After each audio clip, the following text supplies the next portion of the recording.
Alright, this is a message to my friends and my brothers and sisters inside of Tibet. As I always say to you, you have a lot of friends here. You have a lot of people all over the world who care about you.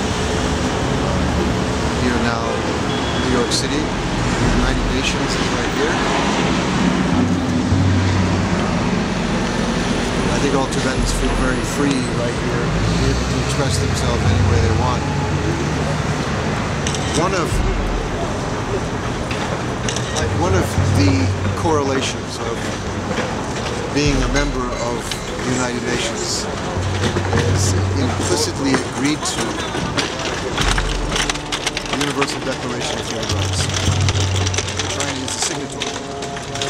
So legally they're bound to give you all the basic human rights, which are freedom of religion, freedom of assembly, freedom of language, freedom of access to healthcare, and all the basics that, in fact, everyone in the rest of the world does have, especially in the West. Legally, Chinese are not on good footing at all. We're here to demonstrate in front of the UN to make that clear, that you deserve to be treated in a certain way. And we're not going to stop until, in fact, that happens. Your brothers here, three men who are on hunger strike, are a very good representative of you, from your point of view. One of forgiveness, one of love and compassion, of deep Buddhist ideals.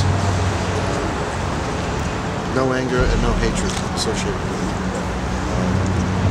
This sense of self-sacrifice, universal responsibility, is something that is deeply important for the whole world to see.